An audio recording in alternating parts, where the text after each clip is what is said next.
पूरे देश की बात करें तो पूरा देश जहाँ पर भक्तिमय माहौल में डूबा हुआ है और वहीं पर अयोध्या का माहौल। हम आपको बता दें कि अयोध्या के माहौल में जहाँ पर रंग-बिरंगे पूरे तरीके से अयोध्या को सजाया गया है, वहीं पर 22 तारीख का इंतज़ार सभी भक्तों को हो रहा है। इसी के बीच लेके चलते हैं आपको ललितपुर और ललितपुर में बीके सरदार, हम आपको बता दें कि राम भक्त। आइए उनके साथ लेके चलते हैं और बात करते हैं 1986 की। क्या माहौल था जब घर-घर जहाँ पर शिला कलेक्शन का काम चालू था और वहीं पर शिला कलेक्शन यहाँ के बाद अयोध्या जहाँ पर भेजा जा रहा था। नमस्कार, आपका हमारे चैनल में स्वागत। मैं आप ये मंदिर का जो कार्यक्रम है, ये आंदोलन 84 से शुरुआत हुआ है और 86 में इसको बहुत तेजी से आगे बढ़ाया गया। घर घर जाके हम लोगों ने शिला पूजन किया और एक एक घर से एक एक शिला एकत्रित की। हर ग्रामीण एकत्र की, ग्रामीणों से एकत्र करके हजारों की संख्या में हम लोगों ने अयोध्या भेजा। क्या नारा था 1984 में जहाँ पर शिलालेख कलेक्शन का, क्या क्या नारा था? उस समय जय श्री राम का नारा वहीं से शुरुआत हुई थी। जय श्री राम की उसी मीटिंग में जो 84 में मंदिर की रूपरेखा हिमाचल प्रदेश से शुरुआत हुई थी, उसी के बाद ये नारा शुरू हुआ था जय श्री राम का।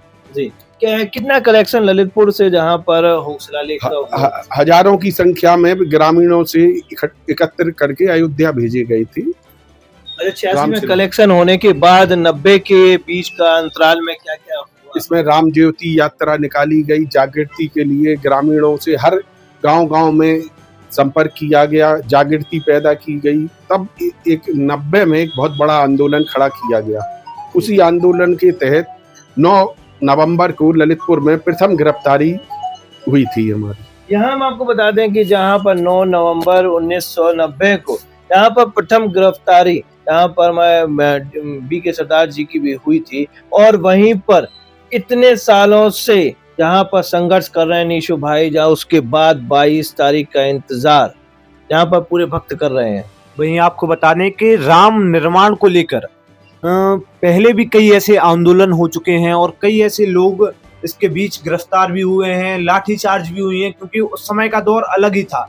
लेकिन जिनका प्रयास था, अभी उनके बीच में आर्टिकल भी छप रहे हैं कि इनका भी राम मंदिर के निर्माण में, आंदोलन में इनका सहयोग रहा है। वहीं यह भी एक ऐसे जनपद ललितपुर के एक व्यक्ति हैं जिनका राम मंदिर में जो भी प्रक्रिया रही उस समय की, इन्होंने अपनी सहभागिता दिखाई। वहीं आपको अभी जिस प्रकार का माहौल नजर आ रहा है कि पूरा देश राममय हो रहा है, तो इस बारे में आपका क्या कहना कि उस समय अगर होता तो ऐसे ही माहौल नजर आता? कि उस समय जीवन का बहुत ही आनंदमय वातावरण है जो हम लोगों को महसूस हो रहा है।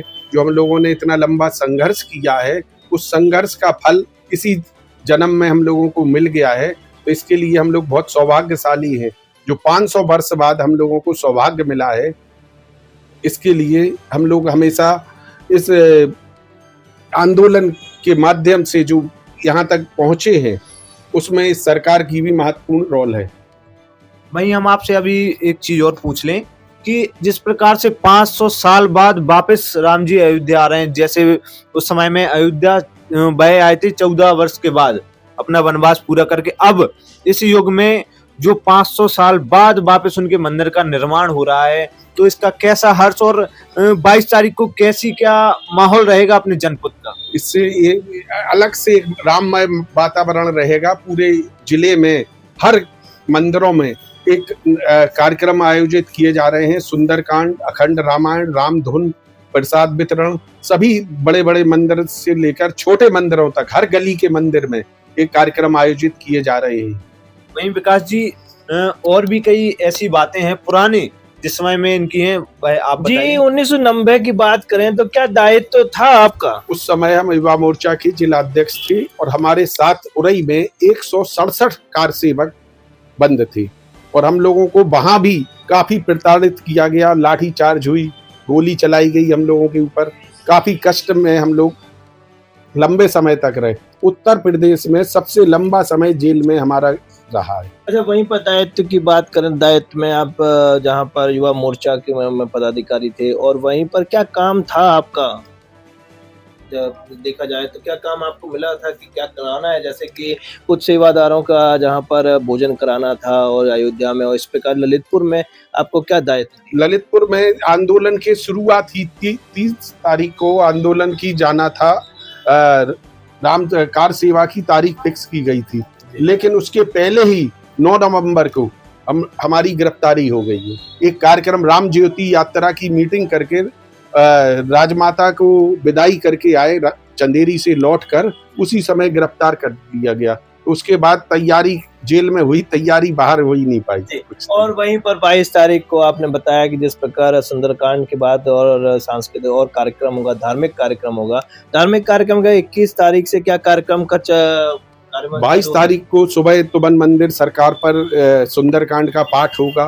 12:30 बजे सरकार की आरती होगी।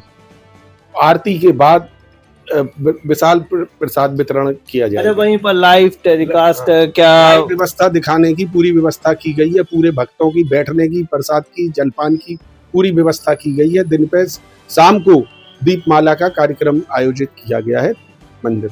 निशु भाई, हम आपको बता दें कि 22 तारीख को पूरा भक्तिमय माहौल जहां पर अयोध्या में रहेगा, वहीं पर ललितपुर में भी जहां पर तुवन मंदिर प्रांगण में और सभी मंदिरों में जहां पर एक विशेष कार्यक्रम के तहत शाम पर संपन्न किया जाएगा। क्या कहना है? राम मंदिर निर्माण पर पूरा देश खुशी मना रहा है। वहीं जब आपने यह राम मंदिर का आंदोलन प्रारंभ किया था, उस समय में आपकी उस समय में उम्र कितनी होगी? उस समय हमारी 18 वर्ष उम्र थी।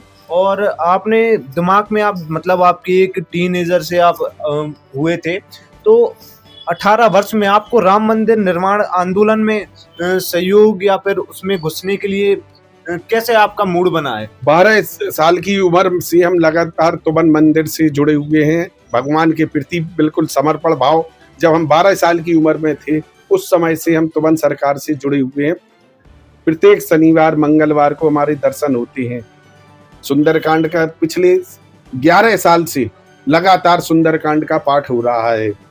मतलब आप हनुमान भक्त हैं? मतलब जी, भक्त क्या कहेंगे, छोटे से सेवादार है। भाई, उस समय का जो आंदोलन का दौर था, 18 वर्ष से आपने 12 वर्ष से जब मंदिर जा रहे हो, 18 वर्ष में जब आपको जानकारी लगी वहां पे ऐसा, और उस समय में बाबरी मस्जिद का भी कई ऐसा मामला सामने आया था कि उसको, उस ढांचे को गिराया जा रहा है, कई केस भी चल रहे थे कोर्ट में, कितने सालों से केस चलता रहा, लेकिन फिर भी कुछ नहीं हुआ।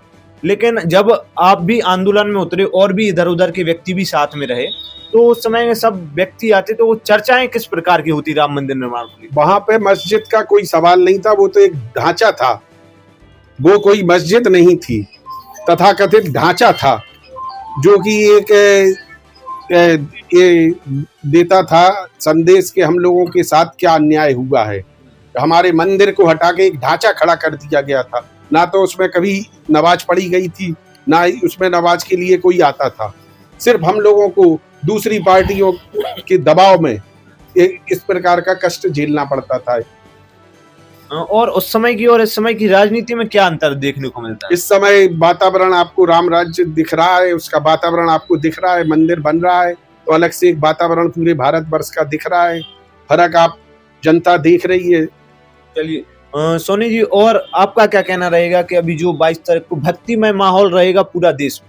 जी, हम आपको बता दें कि जहां पर भगवान राम के जब अयोध्या आने पर जहां पर दीप प्रज्वलित किए गए थे, पूरी तरीके से अयोध्या सजाई गई थी, वही माहौल दिखेगा 22 तारीख को निशु भाई। इसी माहौल के तहत ललितपुर के सभी मंदिरों में भी भक्तिमय माहौल रहेगा। और 22 तारीख को निशु के साथ हम चलेंगे ललितपुर के सभी मंदिरों में, और सभी मंदिरों के सीधा आपको आमना सामना कराएंगे। फिलहाल निशु दुबे के साथ, विकास सोनी के साथ, बी के सरदार जी। धन्यवाद।